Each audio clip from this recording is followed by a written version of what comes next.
Voilà, Stanissois.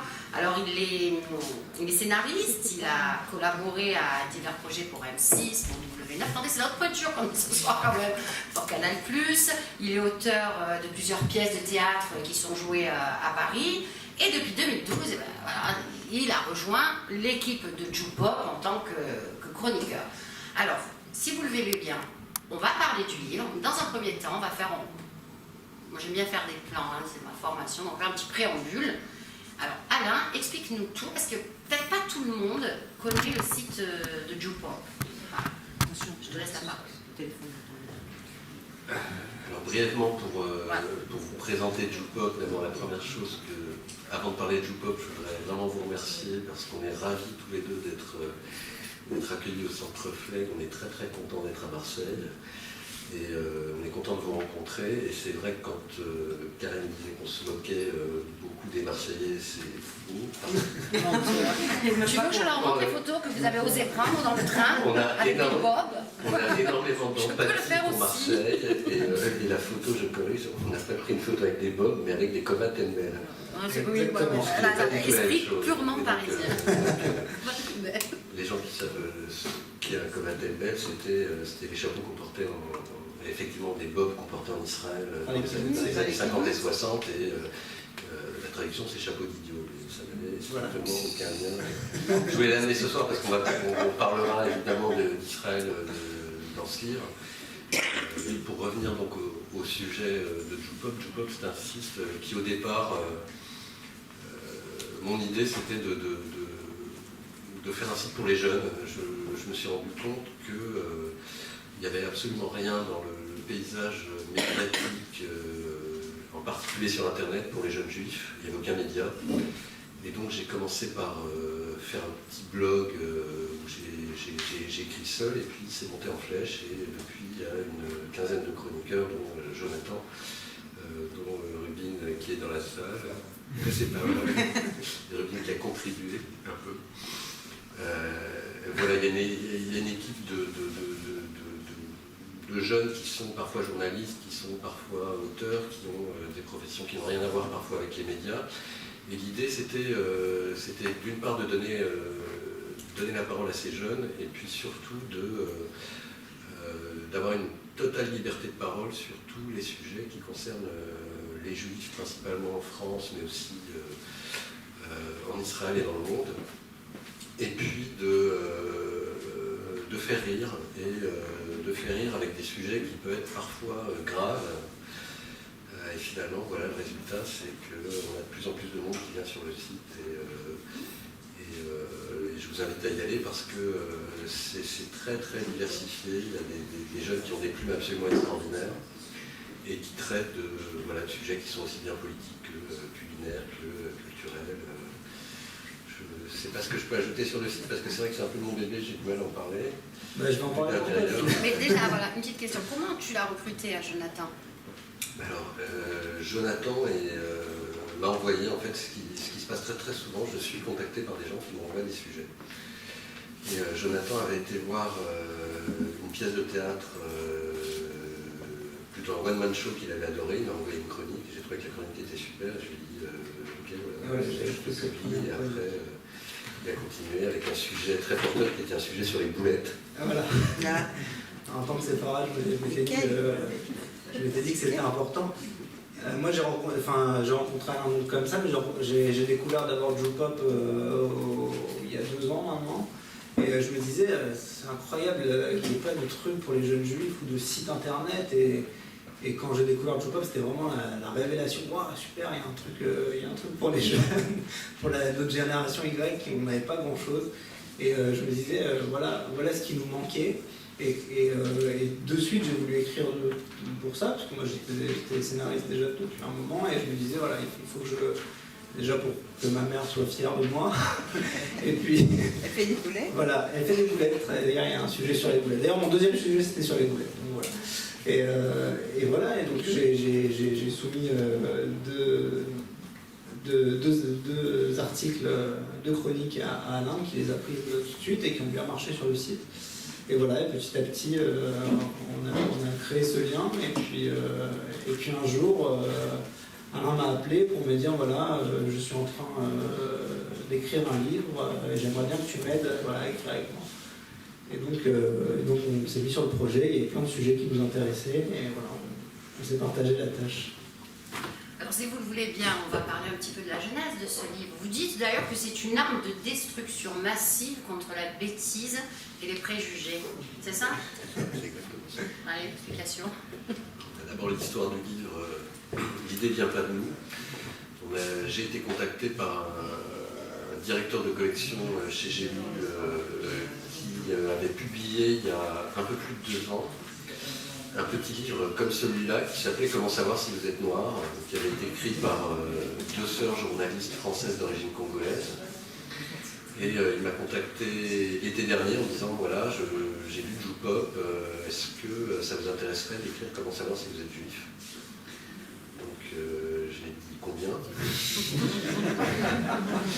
J'ai dit oui, bien sûr. Et puis je voulais absolument avoir un co-auteur qui soit séfarade parce que ça me semblait logique de faire ce livre avec quelqu'un qui baigne dans cette culture qui n'était pas la mienne.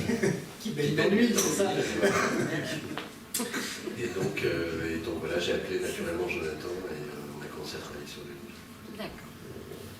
On va rentrer un peu maintenant. Alors là, on va dans le vif du sujet, on va prendre un thème universel, on va prendre la maman de la mère. Parce qu'il faut savoir que ce livre se compose en 10 chapitres où il brasse tout, la nourriture, cachère, comment la reconnaître. Il y a même des tests pour savoir si ce qu'on mange est bien cachère ou pas, pour savoir. La famille, la mère, le mariage, la drague, beaucoup de thèmes, les boulettes, comme vous le disiez. Il faut savoir quand même aussi qu'à l'intérieur, il y a quand même des messages très clairs. D'accord, comme dit, entre guillemets, ils font bien chier Dieudonné et toute cette sphère qui est à l'heure actuelle. Alors on va commencer par la mère. Et moi, quand je lisais le livre, il y a un truc qui me... C'est quoi la différence entre une mère ashkénaze et une mère séfarade? Question pointue. Oui, je me suis dit. Parce que vous tronçonnez tout, parce que même après vous le verrez dans les repas de Shabbat, là c'est très marrant, ils vous donnent même un menu, le menu version ashkénaze et le menu version séfarade. Et je vous dirai juste un plat ashkénaze tout à l'heure et un plat séfarade, vous allez comprendre la différence. Enfin, revenons-en à la mère.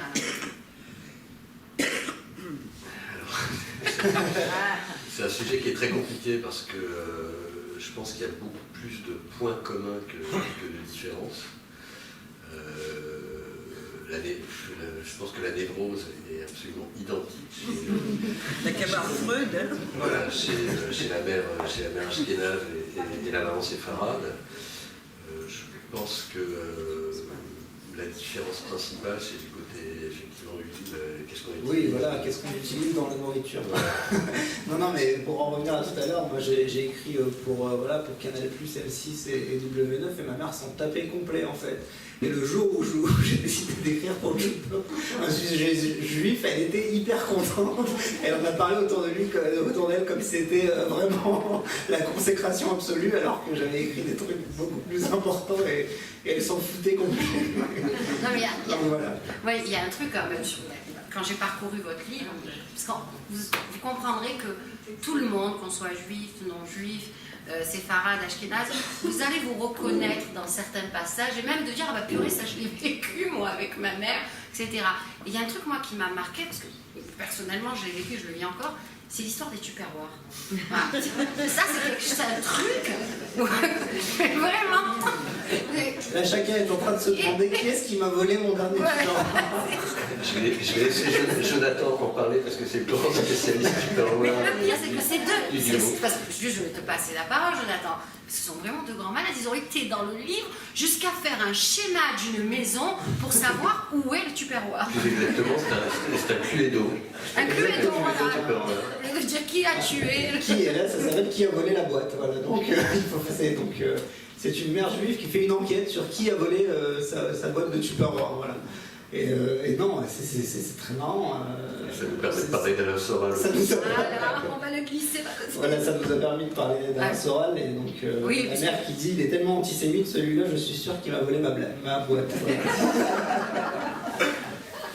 Donc ça, ce sont un petit peu les messages clairs qui, mettre comme ça, à droite et à gauche. Alors, ensuite, moi, en tant que que les juifs séfarades. Ma mère étant d'origine de Constantine, qu'est-ce que vous avez contre Enrico Macias? C'est pour nous. On aime, on n'aime pas, je sais pas, mais on a baigné dans ça. Et le pire, c'est que c'est vrai, quand tu dis, on connaît tous quelqu'un qui a été le cousin ou à l'école de Enrico. Genre toi. Alors détrompe-toi.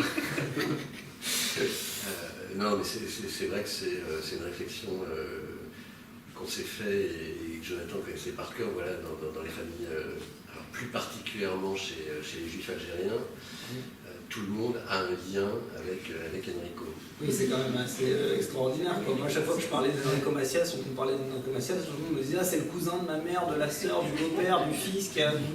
C'était complètement incroyable, du boucher, du dentiste. Et là, on se disait alors tout le monde connaît, tout le monde a un lien avec Enrico Macias. Quoi. Et donc, on a fait un petit schéma avec les liens possibles.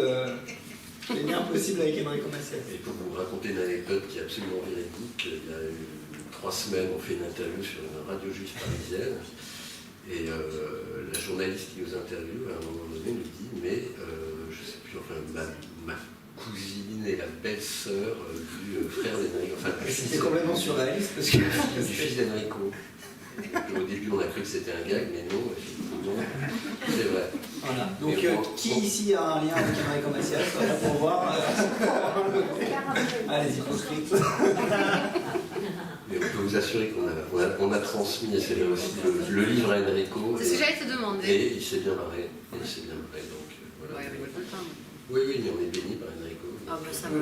Ben, par exemple, on va parler, tiens, parce que tu fais rebondir sur un autre domaine dans ton bouquin, où tu parles de bénir. C'est quoi cette classification des rabbins? C'est un sujet absolument inépuisable. Mais c'est vrai qu'il y a des classifications de rabbins. Alors je crois savoir qu'il y a des Marocains dans la salle. Donc le sujet du rabbin marocain, c'est un sujet absolument inépuisable. Et c'est vrai qu'on s'est amusé parce que c'est une réputation qui colle à juste titre à la peau de certains Marocains, mais rabbins marocains en tout cas, mais je ne sais pas s'il y a la même chose à Marseille, mais à Paris, quand vous sortez du métro Barbès-Rochechouart, qui est dans un quartier à forte population immigrée, il y a des gens qui vous distribuent des petits papiers. Les marabouts. Les marabouts. Mais c'est des Africains, ça. Ça, ce sont des Africains. Les rabbins marocains sont aussi des Africains. Ils sont aussi des Africains, mais voilà, c'est un petit peu la même chose. Si tu as besoin d'un miracle, si ta femme est partie et que tu veux la faire revenir, tu appelles un rabbin marocain. Et le rabbin Ashkenaz, c'est quoi? Alors, le rabbin Ashkenaz, c'est plus compliqué. C'est plus compliqué. Il y a une autre page dans le livre où on parle de l'intérêt d'avoir un rabbin dans sa famille. Et on disait notamment que chez les Ashkénazes, tout le monde a un rabbin dans sa famille. C'est un grand classique. Moi, je sais que dans ma famille, on me sort des histoires de rabbins absolument prestigieux qui étaient rabbins de communauté en Pologne au XVIIIe siècle, dont on a beaucoup de traces. Et oui, pardon, excusez-moi. Et on explique qu'avoir un rabbin dans sa famille, c'est comme dans un CV, quand vous dites j'ai fait un stage dans un orphelinat au Cambodge, personne ne pourra vérifier. C'est une chose très Jonathan, petite analyse, toi, peut-être différente. Oui, non, mais de toute façon, c'est pareil au Maccabe. Moi, ma grand-mère me dit que son arrière-arrière-grand-père était le grand rabbin d'une petite ville perdue au Maroc. Et je lui dis, bah, d'accord, mais qu'est-ce qu'on peut faire avec ça, quoi? C'est génial, super. Et voilà, elle me dit, mais quand même, il faut s'en souvenir. Donc voilà, donc à chaque fois, je me souviens que j'ai un ancêtre qui était un éminent rabbin. Et non, elle me dit qu'il n'était pas rabbin, mais tout le monde l'appelait Rav parce qu'il était d'une grande intelligence. Alors, il y a quand même un sujet qui nous rejoint tous, c'est le Shabbat. Oui, d'accord. Donc, dans leur livre, si vous voulez, ils ont transmis le Shabbat au niveau de la nourriture. Alors, on parlera tout à l'heure de la boulette, parce que je ne sais pas, vous avez une obsession sur ça. Sur les boulettes, oui, voilà. Oula, tu as vu des gens me regardent. Attention. Non, c'est un sujet très sensible. On peut passer la soirée sur le sujet des boulettes. Oui, Oui, c'est vrai. C'est bon les boulettes. voilà. Ouais, voilà. Tout a été dit. Les enfants, ils en font vraiment une obsession. Je vais juste vous donner un exemple, dans leur esprit un peu tordu, de type de repas qu'on peut retrouver pour Shabbat chez les Séfarades et chez les Ashkénazes. Alors, d'une façon très élégante, ils nous écrivent. Page 38, pour ceux qui suivent. Personne Comme à la synagogue. Ça oui, exactement. Et après, on posera des questions. Il y a les recettes. Hein, les recettes, ça, je vous laisse découvrir. Alors, chef séfarade, regardez, comme ils écrivent couscous sur lit d'agneau, de boulettes ou de poisson. Ah non, c'est pas vrai ça. On ne mélange pas le poisson et l'agneau. Ah bon, parce que là, c'est pas sûr. Jonathan, c'est ça. Alors, je crois que les... Oh là là, On va avoir un débat. S'il vous plaît, les séfarades, calmez-vous.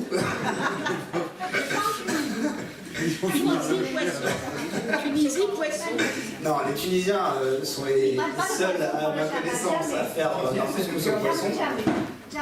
Et les Algériens sont encore les seuls à défendre le couscous au beurre.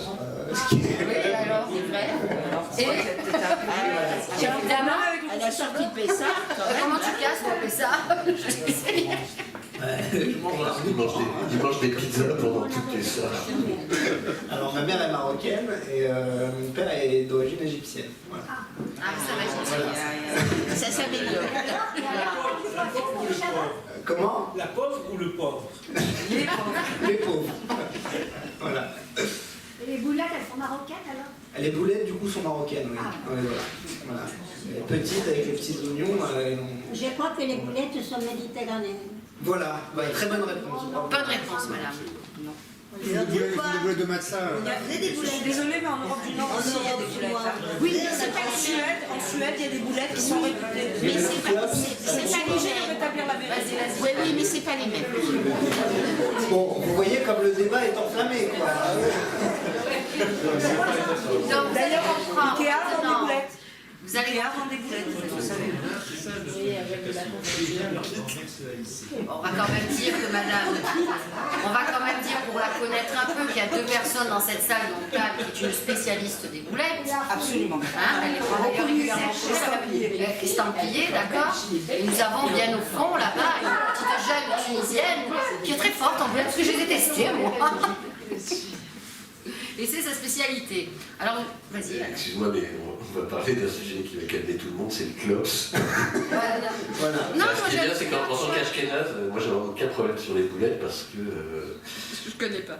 Non, mais parce que chez les. Pardon, le clops, en fait, c'est un pain de viande. Alors, c'est une grosse boulette, une énorme boulette, Énorme boulette. et qui est absolument délicieuse quand on est Ashkénaze. Écoute, moi j'aime beaucoup. Juste une question, Farci. votre nom, c'est un nom d'emprunt ou c'est le vôtre? Est-ce que vous êtes d'origine tunisienne? Oui, justement, c'est ça, c'est moi. Vous avez un Parce qu'on en parle Mais de ça. merci d'intervenir. Votre adresse, exact. Parce que Karine n'a absolument pas préparé sa présentation. En fait, je ne suis pas du tout ashkénaze. Je suis effectivement un gradin de Tunis, comme vous l'aurez vu. Merci. Ah là, dis donc. Alors maintenant, je vais vous donner un exemple de plat ashkénaze pour Shabbat. Et vous allez voir sous la plume assez vicieuse, voilà ce que ça donne. Alors ça s'appelle kroupnik. Voilà, kroupnik, ce qui me fait penser à Spoutnik, moi. Mais bon. Et c'est quoi? Et en dessous, il y a écrit malin. Alors, malin, parce que c'est l'équivalent de l'ashkénaze, c'est l'équivalent de la shorba pour les ashkénazes. En fait, c'est une soupe extrêmement roborative qu'on mange en hiver, mais ma mère en fait aussi en été parce que ça cale et il faut que je mange. Et c'est une soupe à base d'orge perlée qui est effectivement un nom de Spoutnik, qui s'appelle le Spoutnik, magnifiquement prononcé. Alors, Il faut, excusez-moi, Carrie, je t'en prie, il faut absolument que vous vous ouvriez pourquoi elle me regarde? À d'autres cultures quand même, hein, ce serait sympathique. On a prévu ça, parce que bon, on va vous le dire, après on a apporté plein d'ingrédients là dans la salle, et après cette rencontre littéraire, nous avons mandaté Alain pour nous restaurer dans tous les plages rénales. Voilà. Ce serait sympa pour tout le monde. On va faire comme ça. Alors, quand on regarde, on pourrait être un petit peu sérieux quand même, quand on parcourt ce livre, alors bon, on vous l'a dit, il y a des chapitres, mais il y a aussi alors, ils ont aussi revisité les 10 commandements, parce qu'il n'y a rien. Il y a des chapitres, il y a aussi des paragraphes. Il y a des paragraphes, il y a des, voilà. Ils ont aussi revisité les 10 commandements, mais à leur façon, vous le découvrirez.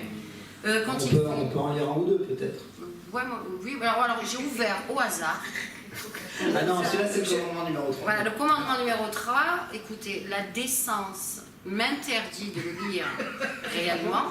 Je vous laisse le découvrir à la page 41. C'est le seul gros Ça mot part du livre. de circoncision. Voilà, c'est ce que je peux vous dire. C'est le seul gros mot du livre. J'ai tombé dessus. Voilà, bravo. Franchement. Alors Jonathan. Mais il y en a un autre, voilà, il y en a un qui est je suis l'Éternel, ton Dieu, je n'ai pas créé BHL pour que tu l'aimes plus que moi. C'est là que j'ai vu. Voilà. Et donc celui-là, c'était. C'est toi qui l'as écrit. Oui, c'est moi qui l'ai écrit. Pour assumer, hein. Je n'ai jamais dit de se couper la bite, c'est quoi ce délire? Vous l'avez dit. Non, moi, celui qui m'a fait très. Après, ça n'engage que moi. C'est le jour de Kippour. Tu te laveras les dents, s'il te plaît, parce qu'au final, c'est moi qui m'en prends plein la figure. C'est vrai, au moment de la prière d'école, c'est terrible.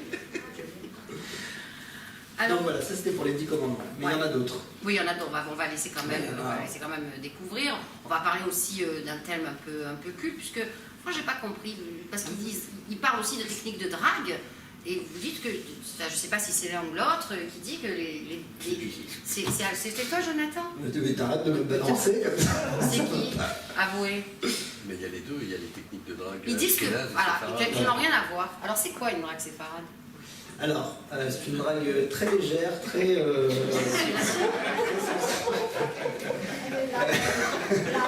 Très light, voilà. Très, dans la finesse surtout. Voilà, exactement. Et tout ce qui est fin, c'est pour les séfarades. Et la drague ashkénaze est forcément plus intellectuelle, Voilà. plus réfléchie, plus sensible, on va dire, mais les deux se rejoignent sur un point commun qui est que le séfarade comme l'ashkénaze ne peut pas s'empêcher de se retourner sur Voilà. le postérieur d'une jolie serveuse dans un restaurant cachère.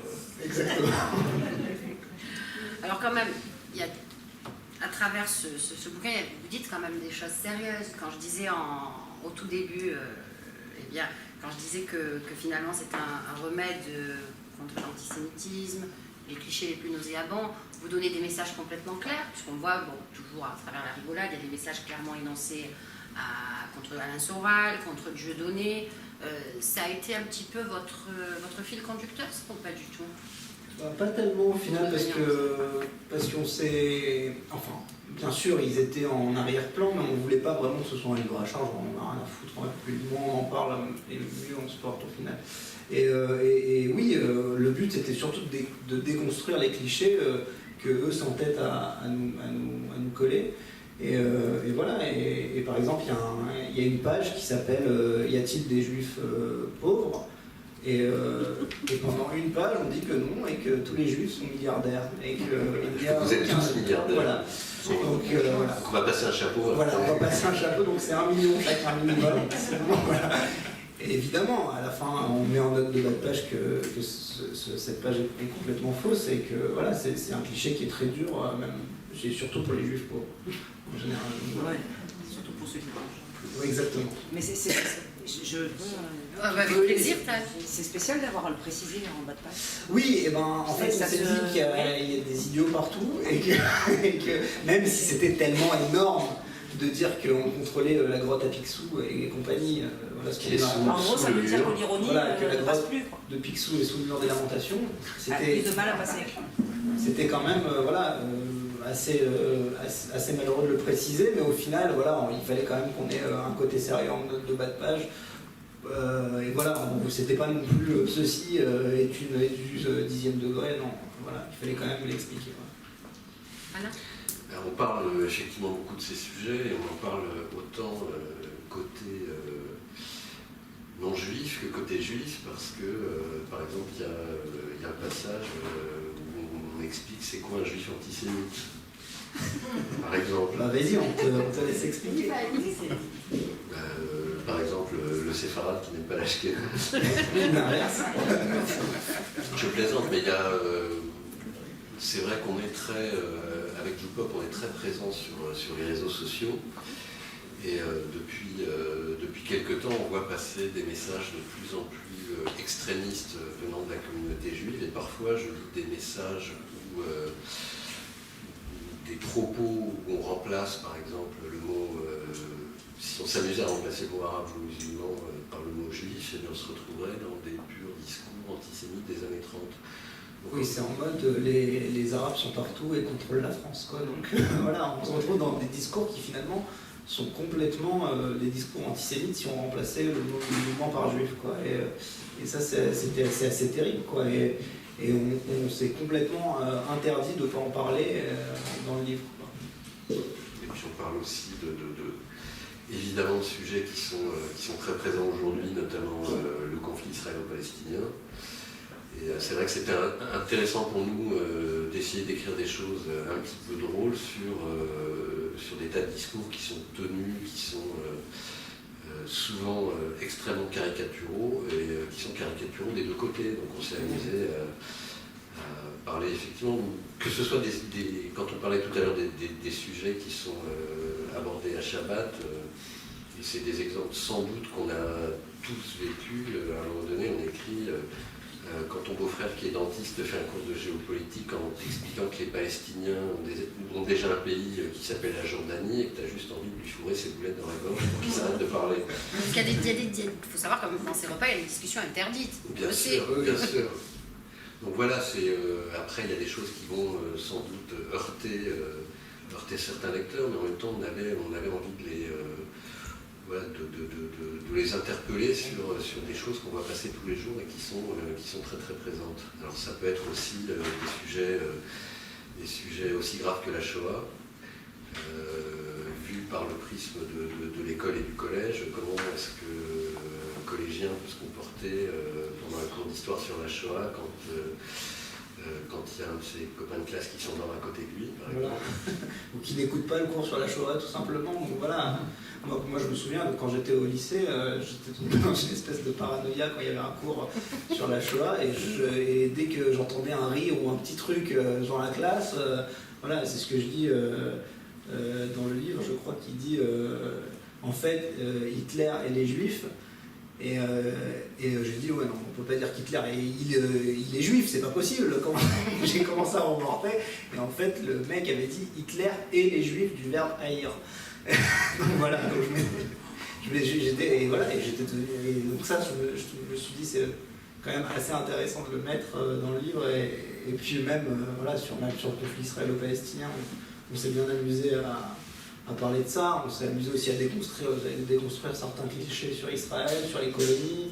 Quand les gens me disent ah bah tu vas en Israël, tu vas dans les colonies, bah non. Enfin, moi si tu me vois comme un colon avec un Palestinien qui est en train de me ventiler avec une feuille de banane, non, je suis pas comme ça. Et voilà, c'était aussi une manière de déconstruire aussi les clichés, quoi. Alors à l'intérieur de ce livre, il y a aussi des textos. Alors, toujours les textos de la mère qui envoie des textos à son fils. Est-ce que c'est des histoires vécues? Est-ce que ce sont des vrais textos? Ah bah, je vous les montre. Parce qu'il y en a qui sont hallucinants quand même. Oui, bah ma mère m'envoie 6 fois tu viens pour Shabbat, voilà, avant que je lui réponde, et je lui dis ton téléphone ne marche pas, tu m'envoies 6 fois le même texto. Et elle me dit non, c'est parce que tu ne réponds pas. Donc au final, je suis obligé de répondre oui, maman, je viens pour Shabbat. Voilà. Et alors? Mais elle dit j'ai besoin de savoir. Voilà, j'ai besoin de savoir. C'est juste qu'il faut répondre tout de suite. Voilà, on a une mère juive au fond. Il n'a pas qu'une. Il n'y a pas qu'une. Alors, Jonathan et Alain, votre livre est sorti, si je ne m'abuse, en avril, hein, le 1er avril. Hein. Ah, bah oui, vous n'avez pas les biens qui sortent le 1er avril. Le 1er avril, on est au mois de juin. Si vous deviez faire une petite analyse, comment il a été reçu, l'accueil? J'allais dire objectivement très bien, c'est-à-dire qu'on a reçu énormément de messages, et c'est ce qui nous fait le plus plaisir, de gens qui nous disent merci de nous faire rire, de gens qui nous disent à cause de vous on prend pour un débile dans le bus parce que je suis secoué de fou rire en le disant, donc on s'excuse, on est très content. Donc oui, pour l'instant on a des retours extrêmement positifs. Voilà. Oui, non, c'est toujours un plaisir. Moi, je reçois des messages sur Facebook de gens que j'ai jamais entendu parler. Voilà, ce que je disais la dernière fois. J'ai reçu un message d'un homme qui est musulman et qui m'a dit voilà, moi j'ai des amis juifs et j'ai lu votre livre, j'ai adoré, je me suis marré et voilà, maintenant je peux discuter avec mes potes juifs, voilà, et j'en connais un peu plus. Et donc voilà, c'était ce qui m'avait frappé aussi quand j'avais lu Comment savoir si vous êtes noir, c'est que ça m'avait ouvert sur la communauté noire en France. Et là, j'espère que le livre ouvrira des portes aux autres qui ne sont pas juifs. Et voilà, pour que ça crée des ponts. Justement, vous recevez des messages de personnes non juives qui s'intéressent au livre, qui ont beaucoup ri, qui ça a choqué peut-être, je ne sais pas. Choqué personne pour l'instant, les seules personnes qui ont été choquées sont des... mais encore, c'est des juifs religieux qui ont été choqués par la couverture. Ah, ça vous l'avez eu. Ouais, ça, on l'a Oui, vu. on l'a vu. Mais oui, parce que forcément, on a mis Jésus en couverture. Et, Ça va, il a une kippa. Oui, il a une kippa. Bon, non, mais c'est vrai que c'est quand même assez incroyable de contester la judaïté de Jésus. Non, mais c'est vrai. Et en fait, voilà, même il y a une librairie juive à Paris qui a refusé de mettre le livre en vitrine alors que c'est le livre qui se vend le plus dans cette librairie, juste parce qu'il y avait Jésus en couverture, et ça c'était quand même malheureux. Mais vous savez, vous êtes extrêmement jeune, mais il y a 5 Non, non. Oui, si, vous êtes très très jeune, parce que je pense que des gens de ma génération, il y a 50 ans, il y avait beaucoup de chrétiens, par exemple, entre autres, qui ne savaient pas ou qui ne comprenaient pas que Jésus était juif. Ah bah oui. Ah bah oui. Ah bah il y en a beaucoup, croyez-moi, il y en a beaucoup. Qui le savent mais qui n'osent pas le dire. Non. Ils ne le savent pas. Non, ils ne le savent pas. On va passer, je crois, aux questions, parce qu'on a fait un petit peu le tour du Si livre. vous avez beaucoup de succès, vous n'allez pas faire monter le prix des boulettes. Si, voilà. Voilà une très bonne question. Avec l'argent qu'on va gagner avec ce livre, Vous faites combien 4 000 pour l'instant. On va ouvrir une boucherie. Cachère. Pas Cachère, Cachère, c'est plus cher. Mais à propos de Jésus, est-ce que vous savez que toi, Marie, c'était une vraie mère juive? Ah, on a une blague. Une vraie mère juive. Parce que comme toutes les mères juives, elle pensait que son fils était le bon Dieu. Bravo. Alors, si vous voulez bien, on va passer aux questions. Qu'est-ce que vous avez envie de leur dire, leur demander sur tous les sujets qu'ils traitent, sérieux, moins sérieux? La parole est à vous. Merci. La conférence s'installe. Allez, je me dévoue. Je crois que c'est une question pour Alain. J'aimerais savoir comment tu expliques que tous les Ashkénazes adorent la bouffe séfarade et pas l'inverse. C'est la première question. Ça, c'est la première question. C'est parfaitement vrai. Oui, je sais que c'est... Tu me connais? Ils sont très intolérants, les séfarades. Importante pour moi. Donc ça c'est la première question. Et la deuxième question, j'aurais voulu savoir si c'est par souci de politiquement correct que Jonathan a été admis à la rédaction de ce livre. Ou s'il y a eu des contraintes. Ou s'il y a eu des contraintes, des menaces de privation de boulettes à vie. C'était la parité. Pour répondre à ta première question, si quelqu'un dans cette salle a déjà goûté un plat qui s'appelle le pied de veau en gelée. Non, mais ça c'est normal quand même pas. Et là, ça. Voilà, la réponse elle est là. C'est une évidence. Moi, ayant biberonné à la cuisine ashkénaze, j'adore. Mais si tu présentes ça aussi, n'importe quel plat du tchoulent à quelqu'un qui n'a jamais mangé ça. Mais le tchoulent, ça ressemble à une davina finalement. Alors, Non, mais il y a ça, un ingrédient dans le tchoulent que vous trouverez nulle part ailleurs, c'est extrêmement diététique, c'est le coudoua farci. Mais si, Voilà.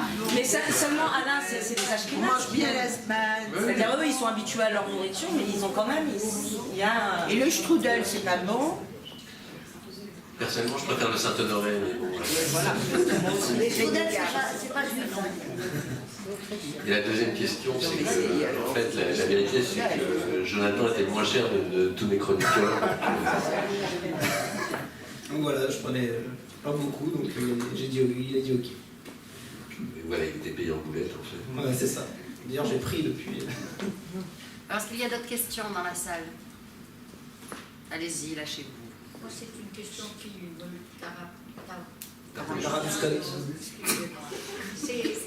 récemment, quand il y avait la Tzedaka, il y avait dans les pages de certains grands journaux français, des pages, vous payez l'ISF, alors donnez à telle organisation juive, bien sûr, je ne sais pas quoi. Et il y avait même des panneaux à Marseille disant, vous payez l'ISF, donnez à, je ne sais plus si c'était Rothschild ou si c'était Lozé, ou je ne sais plus. Et je trouve que ça augmente l'antisémitisme. Les gens pensent, bon, tous les juifs sont milliardaires et payent l'ISF. Vous avez raison.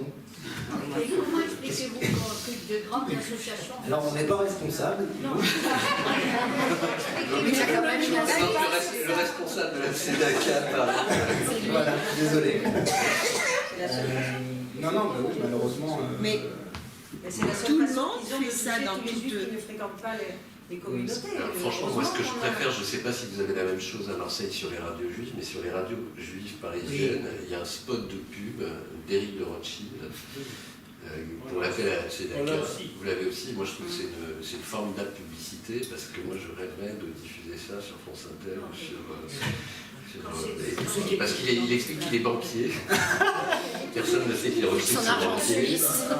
Ce qui est plus choquant, c'est qu'on a toutes les associations, l'une après l'autre, pendant un court instant, donc ça doit durer 2 minutes. Alors vous avez l'OSE, vous avez plusieurs associations, le fonds le social. Canada, vous avez 5 ou 6 associations qui se mettent l'une derrière l'autre en disant si vous payez les CF, si vous payez les CF, si vous payez les CF. C'est vachement dégueulasse pour ceux qui ne payent pas. Voilà. Qui paye ISF, on va être rapide. Si je peux juste me permettre de répondre à votre question, je pense que l'explication en tout cas de ces encarts publicitaires que moi je n'avais jusqu'ici jamais vu dans la presse généraliste, je pense a priori, c'est que la presse traditionnelle juive est moribonde, c'est-à-dire qu'il y a un journal qui s'appelle Actuj qui effectivement... Je suis pas d'accord. Il journaliste de l'Actuj. Le principal magazine du Fonds social qui est l'Arche a 2000 abonnés. Et après, ce sont des revues culturelles qui sont absolument formidables, mais qui touchent un public absolument restreint. Donc si vous voulez recruter des donateurs pour des œuvres sociales, à un moment donné, il faut acheter effectivement l'espace publicitaire dans des médias généralistes. Voilà. Je pense que c'est l'explication. Après, je ne suis pas certain que ça génère plus d'antisémitisme que certains reportages à la télé sur Gaza ou l'émission d'Arthur avec Elie Moon, la réhabitant. Oui, c'est vrai. Ce qui est le premier vecteur d'antisémitisme. Vous en parlez dans votre livre? Et on en parle. On ne parle pas de la Tzedaka parce que ça fait effectivement. Justement, il y a une question qui me... Puisque bon, on a rebondi un peu sur la Tzedaka, donc sur un petit peu la communauté organisée. Hein. Vous en pensez quoi, tous les deux, la communauté organisée? Communauté organisée. Vous en faites partie, vous en faites pas partie? Du complot, vous voulez dire? Du complot Paris, vous les titillez bien. Vous avez quand même le président du CRIF national, vous l'adorez. Alors, surtout les vidéos. Oui, mais il nous adore aussi. Il se trouve que Comment il réagit à alors, ça? je peux vous dire en toute sincérité, en toute honnêteté, je le connais très bien depuis des années, et il se marre. Alors, après, il se marre peut-être maintenant pour faire bonne figure aussi, mais on est là effectivement pour se moquer mais gentiment, parce qu'on ne le fait jamais avec méchanceté, de tout le monde, que ce soit de Joël Merli au Consistoire, que ce soit de Roger Kuckerman au CRIF, que ce soit de certains rabbins quand il y a eu des élections au Consistoire pour l'élection du grand rabbin de France. Et je peux vous dire, connaissant aussi, et Jonathan le connaît, connaissant personnellement Chaim Korsiak, il était écroulé de rire quand on le livre, et surtout quand on commentait les vidéos de présentation des rabbins au moment des élections. J'ai reçu personnellement plusieurs mails de rabbins qui étaient contents parce que je pense qu'on a besoin aussi de décrisper un peu le discours, et c'est vrai que les institutions, alors c'est très drôle avec Joukop, maintenant on est très courtisé par tout le monde, alors que j'ai même eu des menaces de procès en diffamation, je ne citerai pas de nom, de personnages fort importants de la communauté qui n'avaient pas apprécié des parutions. Donc ça prouve qu'on est un petit peu un genre de poil à gratter, et on va continuer de plus en plus fort parce que les gens sont contents en plus. Alors si on peut reprendre le problème du CRIF, ça c'est une autre chose. C'est vrai qu'il y a des tas de gens qui disent mais on n'est absolument pas représenté par cette institution. Et moi, ma réponse, c'est de leur dire, mais si vous ne vous sentez pas représenté, montez une association et adhérez au CRIF et faites en sorte Faites changer les choses. Faites changer les choses de l'intérieur. Tout le monde me dit, et moi c'est vrai que non pas je me bats, mais je milite pour ça, pour qu'il y ait de plus en plus de jeunes qui prennent la relève et qui soient présents dans les institutions. Et ceux qui sont bénévoles ici savent le temps et le travail que ça représente quand on veut s'investir dans une institution communautaire. Et voilà, à tous ces jeunes, je leur dis, mais si vous n'êtes pas contents, faites comme les trotskistes, investissez ces organisations, devenez des sous-marins et prenez le pouvoir. Voilà, c'est tout ce que j'ai à dire. Et nous, avec Joukop, on est un petit média. Alors c'est vrai que comme personne n'ose taper sur les petits, sur les faibles. Non, mais sur les gros surtout. C'est-à-dire qu'il y a eu des histoires... L'histoire du guet. Voilà, je pense en particulier à l'histoire du guet qui a secoué un petit peu la communauté l'année dernière. Et c'est vrai qu'on a contribué à faire en sorte que l'affaire soit médiatisée et que les femmes qui souffrent... Expliquer là. L'histoire du guet, c'est Il va vous expliquer. Pour résumer brièvement, c'est une jeune femme à Paris qui n'arrivait pas à obtenir le guet de son mari depuis plusieurs mois. Alors c'est comme toutes les histoires de divorce, rien n'est jamais blanc, rien n'est jamais noir, mais c'était très complexe et il y a une négociation qui a été organisée entre les deux familles. Avec plusieurs éminents rabbins et qui ont proposé une transaction financière d'un montant assez faramineux pour que cette jeune femme obtienne le guet. Et il se trouve que les frères de cette femme qui tentait d'obtenir le guet avaient enregistré et filmé cette négociation et qu'ils ont publié. Enfin, ils ont ensuite lancé une procédure judiciaire contre ces rabbins. Et un premier article était paru dans le Jerusalem Post, coécrit par Linia Nevana et une journaliste en Israël pour dénoncer cet état de fait. Et ça a été le déclenchement d'une histoire qui, en gros, a fait que le candidat potentiel qui aurait dû être grand rabbin de France ne l'a pas été et ne s'est pas présenté. C'était une chance. Et, du coup, c'est Rémi Corsier qui est venu en France. C'est pas plus mal, peut-être. Ça n'est pas la version officielle, évidemment, puisque le rabbin en question n'a pas dit qu'il ne se présentait pas à cause de ça, mais c'est absolument évident. Comment vous la voyez, la communauté juive de France? Vous trouvez qu'elle manque d'humour? J'aimerais revenir sur le CRIF 2 secondes, après on répond à cette question. Je crois que c'est Seth Ouman qui disait ça dans un post. Elle disait le CRIF c'est une institution qui toute l'année se bat pour montrer que les juifs ne contrôlent pas le monde et qui en une soirée démolit tout son travail de l'année. Avec le dîner du CRIF. Donc voilà. Elle avait bien résumé la chose. Elle avait bien résumé la chose, quoi. Quand on voit tous ces politiques débarquer dans une espèce de dîner, on a l'impression que même eux y croient, cette espèce de mythe, c'est quand même assez affligeant. Voilà. Et on revient du coup sur la question. Je disais, comment vous voyez cette communauté juive de France? Vous trouvez qu'elle manque d'humour? Enfin, dans ce sens-là, le livre est salvateur. Vous la portez un peu névrosée quand même. Oui, mais c'est normal. Enfin, vous voyez les événements qui se produisent. Bon, c'est quand même. Il faut une sacrée dose d'humour pour essayer de relever ça. Et voilà, oui, non, on pense pas qu'elle manque d'humour, on pense que l'humour est là, mais qu'il dort un peu. Voilà. Et qu'il faut le réveiller.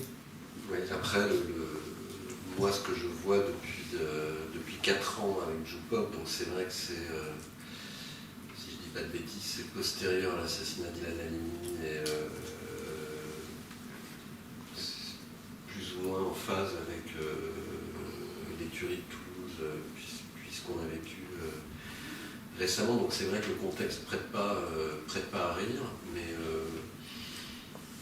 moi je me souviens d'une soirée qu'on a fait à Paris, au centre communautaire de Paris. Justement, on parlait de Seth Luman, qui est la chroniqueuse qui a contribué à vraiment populariser le site et à le lancer. Et elle avait sorti un recueil de ses chroniques, et c'était le lendemain de l'attentat contre Charlie Hebdo, mais l'attentat contre l'Hypercacher n'avait pas eu lieu. Et on devait faire une soirée qui était animée par le dessinateur du Parisien qui s'appelle Olivier Rançon. Et évidemment, moi, j'avais aucune envie d'aller parler d'humour juif et d'humour tout court à cette soirée. J'étais comme tout le monde, comme beaucoup de gens en tout cas, atterrés par ce qui s'était passé. Et j'ai appelé Olivier Rançon qui m'a dit mais surtout pas, on va y aller. Lui, c'était la moitié de ses copains qui s'étaient fait descendre. Et on y est allé et les gens riaient de bon cœur. Et je pense que le rire, en fait, il est forcément salvateur, surtout en période de tension, et qu'on a besoin de rire. Donc oui, je dirais comme Jonathan, c'est une communauté qui a besoin de rire, qui a un humour qui est naturel. Et moi, une de mes grandes joies avec ce projet de Jupop et une de mes grandes fiertés, c'est d'avoir modestement contribué à faire émerger des jeunes qui ont un talent humoristique absolument extraordinaire et qui écrivent des choses d'une drôlerie moi, qui me fascine tous les jours, chaque fois que je reçois des nouveaux papiers, des nouvelles chroniques. Donc oui, quand on parle d'humour juif, c'est quelque chose qui fait partie de nous tous. Et la seule chose que je note et j'allais dire, pour faire un petit bémol quand même à ça, c'est une crispation énorme sur la situation d'Israël. Donc c'est globalement, et c'est à peu près, j'allais dire, conforme à ce qui se passe en Israël, une droitisation de la communauté qui est de plus en plus importante. Les mouvements entre guillemets de gauche ont de plus en plus de mal à se faire entendre et à exprimer une voix qui soit crédible, et un discours de plus en plus dur et radical. Donc là où évidemment l'humour est totalement absent parce que voilà, moi c'est ce que si on me demandait aujourd'hui de faire alors c'est difficile en plus de parler de communauté parce que c'est une communauté qui est tellement diverse et tellement plurielle mais c'est en tout cas moi c'est le constat que je ferai de ce que je vois depuis 3 ans. D'autres questions? J'ai bien plombé la soirée. Je voulais juste remarquer que finalement, on a commencé avec de la légèreté, on a parlé des boulettes, on a terminé, je veux dire, avec des réflexions intéressantes et sérieuses de notre part, et je veux dire, c'est tout le charme de l'humour qui permet justement d'avoir de la distance par rapport aux choses. Et je crois que voilà, c'est ça la réussite de votre livre. Là, vous venez nous la montrer, entre les boulettes et la fin. Merci infiniment. Merci infiniment. Si vous voulez, on a aussi une blague sur la Shoah qui a été dans le livre, qu'on peut vous raconter, qui est une histoire vraie, qui nous a été racontée par un rescapé. Donc, je ne vais pas vous la raconter. Vas-y. Tout le monde a envie de l'entendre. Oui, je vais la raconter. Donc, ce sont 2 vieux juifs qui sont à Tel Aviv ou à Paris, où vous voulez, à une terrasse de café, en été il fait chaud, et donc ils sont en chemise courte, et l'un voit l'avant-bras tatoué de l'autre, et il lui dit vous avez été déporté où? Et l'autre lui dit moi j'étais déporté à Auschwitz, et où? Et l'autre lui dit mais moi aussi, et vous étiez déporté quand? Moi j'ai été déporté en juillet 44, et vous avez été déporté quand? Moi en mars 43, mais je vous assure, vous n'avez rien loupé. Est-ce qu'il y a d'autres questions? Jonathan, tu veux rajouter quelque chose? Une blague sur... Non, j'ai pas de blague séfarade. De toute façon, les séfarades sont des blagues eux-mêmes. Je n'ai pas lu votre livre, mais je voulais vous poser une question. Est-ce que vous avez pu identifier l'humour juif marseillais? Alors, c'est l'humour avec l'accent, c'est ça? Il n'y a plus d'accent. Il n'y a plus d'accent. Non, c'est pas vrai, il n'y a pas plus d'accent. Peut-être. Alors, moi, j'avais des amis marseillais qui étaient juifs et qui avaient un accent marseillais. Et j'ai trouvé ça assez formidable parce que. Qui a l'accent ici? Non, personne ne veut parler. Mais ils sont sûrs de ne pas l'avoir autant qu'ils sont. Non, mais. On avait celui de voilà. l'autre côté. Moi, je l'ai un peu. Mais. Pas pu ramasser celui-là. Mais moi, j'ai un peu Moi, je suis marseillaise, née à la Villette. Moi, je pense pas avoir un accent marseillais. mais par exemple, moi je suis né à Nice et j'ai pris l'accent niçois et quand je suis arrivé à Paris, on m'a demandé de le perdre parce que je faisais des cours de théâtre et on m'a demandé de le perdre. Et je l'ai perdu. Mais quand je redescends dans le sud, mon petit accent du sud revient. Moi, pour répondre à votre question, et sans vouloir vraiment vous faire à tous de la brosse à reluire, mais c'est vrai qu'il y a des gens avec qui je suis devenu ami dans la salle grâce au site, et je peux vous garantir que les commentaires que je reçois, en tout cas sur Facebook, bien Twitter, sur le site, et qui me font le plus rire, sont les commentaires de Marseillais. Voilà. Sans accent, donc. Et sans avec. Comment s'écrit votre blog? Jew comme juif en anglais, et pop comme pop. .com. Et vous les retrouvez sur Facebook aussi. Demandez-le en allemand, il dira oui. Bon. Oui, madame? Avez-vous des projets littéraires communs? On va écrire comment savoir si vous êtes musulman. C'est pas grave. Non, bah, pour l'instant. Mais en fait, vous nous avez donné des idées parce que c'est vrai que comme déclinaison, comment savoir si vous êtes juif marocain, comment savoir si vous êtes juif tunisien, et ça peut. C'est des niches. C'est des niches, mais c'est intéressant à faire. C'est connu chez les juifs tunisiens, en tout cas, il y en a des tartines. Vous venez d'où, monsieur? Tunisie, évidemment. Non, mais de quelle ville? De Kérédie. Vous dites quelque chose? De quoi? La Goulette. À la Goulette, ouais. Mais il y a des tartines, hein, reconnaître si vous êtes juif tunisien. Oui, bien sûr. Ma copine est juive tunisienne. Mais d'où? Vous avez de la chance. Vous avez de la chance. De la Goulette. Est-ce que tu as vu la Ketouba des parents? Oui, la Ketouba.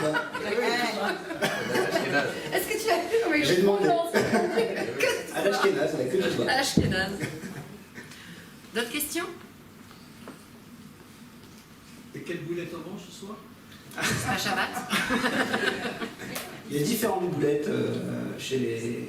Il y a la boulette tunisienne, monsieur, vous connaissez. C'est une boulette avec une grosse pomme de terre et la viande. Et la boulette marocaine. Avec tout ça, l'artichaut. Moi j'ai été choqué la première fois que j'ai mangé une boulette tunisienne. Est-ce que le fait tes fiches est considéré aussi comme une boulette? Absolument pas. Absolument pas, vous pouvez le manger en tranches. Mais les meilleures boulettes tunisiennes sont quand même les boulettes de poisson. Voilà, tout ça pour dire, quoi qu'on parle, on arrive à la boulette. Et n'oubliez pas les boulettes Les meilleures suédoises. boulettes, c'est les boulettes libyennes. Voilà, libyennes. Voilà, Bravo madame, bravo madame. Et c'est vrai. Oh, qu'il est méchant. Il y a beaucoup de racisme chez les boulettes d'ailleurs. Oui, c'est vrai. Vous voulez dire quoi par là? Racisme affreux. Les boulettes qui ne sortent pas, Chacun les siennes.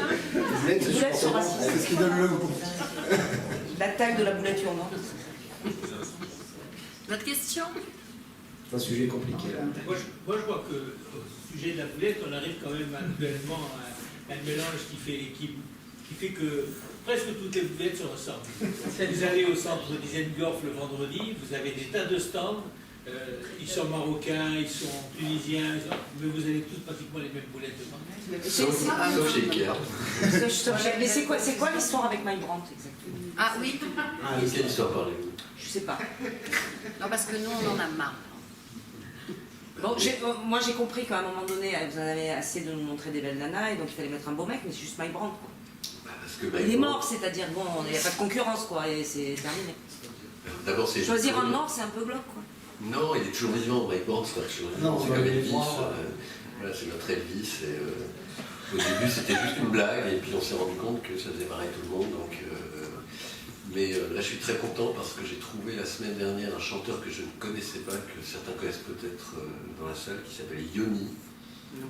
Et donc j'en parlerai bientôt sur Jukepop parce que Yoni était censé reprendre le flambeau de Mike Brandt. Il est mort. Il n'est pas mort, il est toujours en salle. Et malheureusement, ça n'a pas marché. Pourtant, il avait la même coiffure, mais il chantait moins bien. Malheureux pour Yoni, alors je sais pas. Non, Mike Brandt, c'est une blague. Nous voilà, ça nous fait marrer. C'est fou, on s'en tape complet.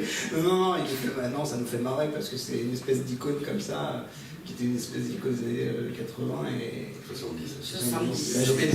Les jeunes, les puristes dans la salle. J'allais dire 70 et puis j'ai changé, je pense.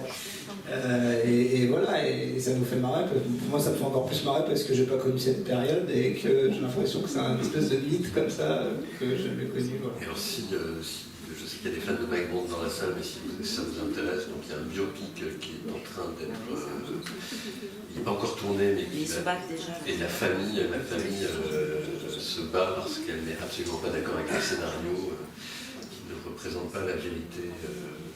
Alors je te l'ai pas dit, ils m'ont appelé pour faire le casting, pour faire Mike Brandt. Donc ça m'a fait beaucoup rire et je voulais te dire, voilà, c'est une révélation ce soir. J'ai fait le casting de Mike Brandt. C'était très drôle, le texte était ridicule. C'est le problème d'accent pour toi. Oui, c'était ça, j'avais pas l'accent israélien, là c'était le problème. Tu vas nous redonner une chanson? Non, c'est une catastrophe, je ne peux pas chanter. Par contre, Jonathan imite très bien les rabbins qui font des vidéos aussi. Non, arrête, tu vas pas me faire faire des imitations. Allez, Jonathan. Alors, on va vous demander de lire. Comment savoir si vous êtes juif? Car dans la Gemara, Kadosh Baruch Hu, il a dit, il faut lire. À la page 52, il y a toutes les biopics sur les rabbins. Et ça, il faut lire la page des rabbanim.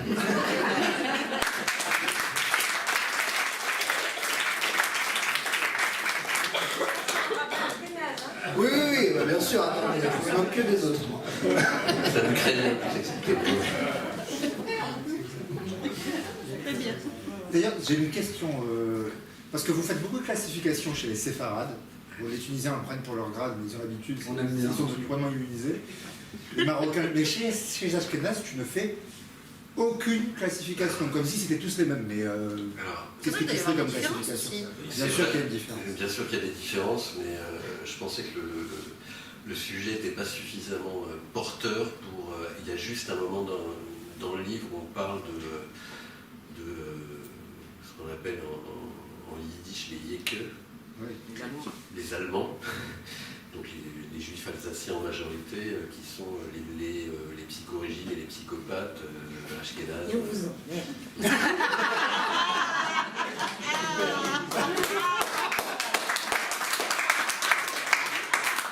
Vous croyez être tranquille à Marseille?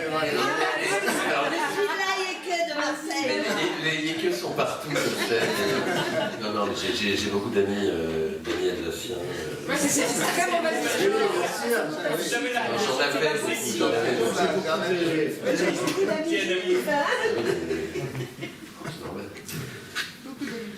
Moi j'ai une question pour monsieur qui est tunisien. Je suis désolé. Est-ce que vous connaissez la tradition de la poule? Alors vous pouvez expliquer à l'Assemblée si vous n'avez pas honte de cette tradition. Ils sont montés sur la scène. Alors c'est bon, la poule farcie. La poule farcie, oui. Vulgairement, je vous dirais, un mariage est fait pour avoir des enfants. Et avoir des enfants, vous avez conclu directement. Oui, bon, pour ceux qui ne connaissent pas, je peux expliquer pour ceux qui ne connaissent pas. En fait, le soir du aîné, si je ne me trompe pas, la mariée doit farcir une poule. Non. La mère de la mariée, pardon. La mère de la mariée doit farcir une poule et la déguiser en mariée. Voilà, personne n'est choqué, ok. C'est une poule de luxe. Pour de bon, on lui met un petit voile. On lui met une... Si vous savez comme c'est bon, quand vous la découpez, c'est surtout le tulle. Alors c'est le meilleur morceau de Certains la maquillent, moi j'ai vu. Non, mais voilà, pas choqué, non. certains dans l'équipe, ouais, c'est vrai. On lui fait une jolie robe. Ne répondez pas, monsieur, à cette agression.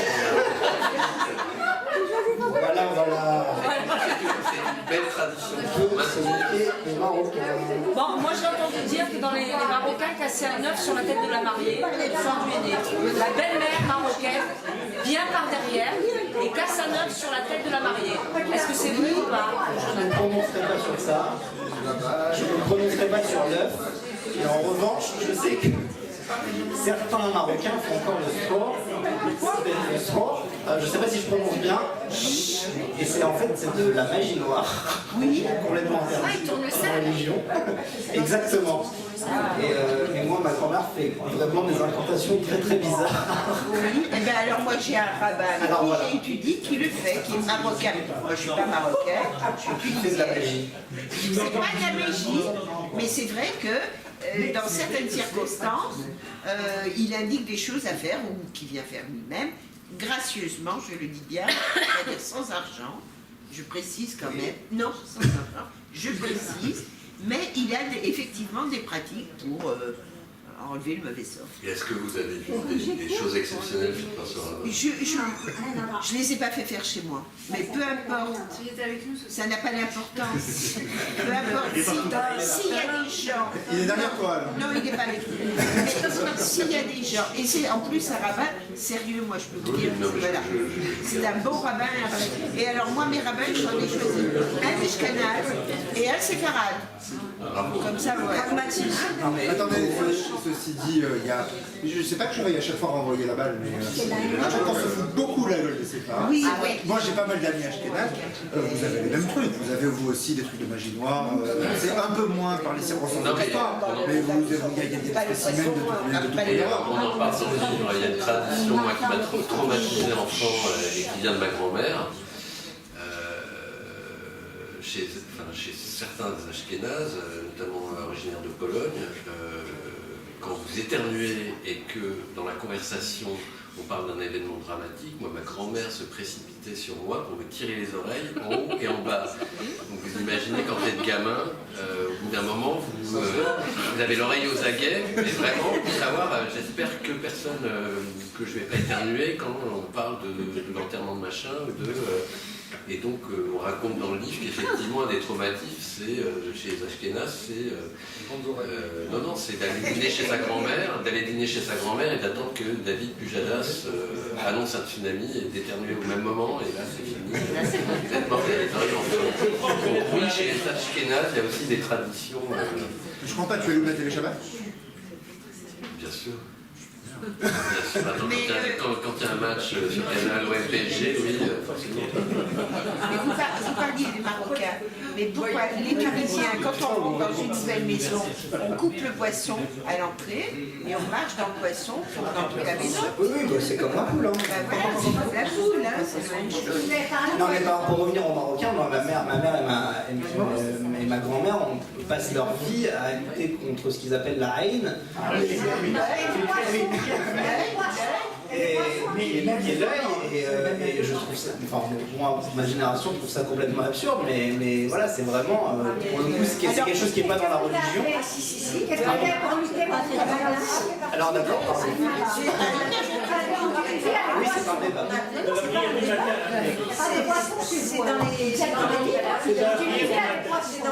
Vous demandez à Dieu tous les matins qu'il vous protège du mauvais œil.